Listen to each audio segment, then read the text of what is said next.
بچی والے ریکوائرمنٹ لکھ رہے ہم کو یہ ضرورت ہے بچے کے پاس بول کے ذاتی گھر ہونا, ڈیوٹی ہونا گورنمنٹ کی, یا اتنی تنخواہ ہونا. تو اپن آگے والوں کو ڈیمانڈ نہیں کر رہے ہیں بچی والوں کو کہ ہمارے کو جہیز دیو وہ دیو, سنت کے حساب سے ہم کر لیتے بول رہے, مگر بچی والے ڈیمانڈ رکھ رہے ہیں. تو یہ کہاں تک صحیح ہے, یہ بھی صحیح ہے کیا؟ اچھا ٹھیک ہے, بلکہ پوچھنا تھا. اچھا بہت شکریہ جعفر صاحب کال کرنے کے لیے.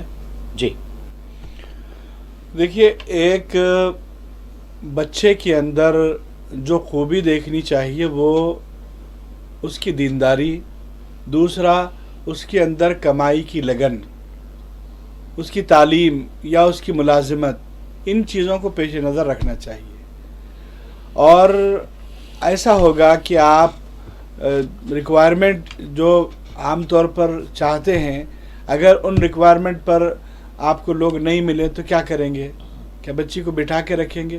اچھا, دنیا میں کئی ایسے نوجوان ہیں نکاح سے پہلے ان کا ذاتی مکان نہیں تھا, نکاح کے بعد ذاتی مکان ہوا. جی صحیح, ہزاروں نہیں لاکھوں نوجوان ہیں نکاح سے پہلے ان کی ملازمت ہلکی پھلکی تھی, نکاح کے بعد وہ ترقی کی بلندیوں پہ پہنچے ہیں.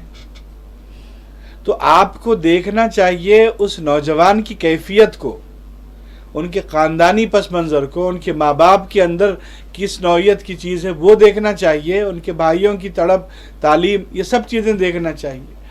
یہ تو لکیر کے فقیر کی بات ہوئی کہ گھر رہا تو ہم بیٹی دیں گے, گھر نہیں رہا تو بیٹی نہیں دیں گے. گھر رہنے والوں کے گھر چلے بھی جاتے ہیں, تو جب چلا گیا گھر تو کیا بیٹی کو واپس لیا جا سکتا ہے؟ ایسا تو نہیں. اس لیے دین کے دامن میں آئیے عافیت ہے. دین کے دامن میں کیا چیز ہے؟ وہ دینداری دیکھیے.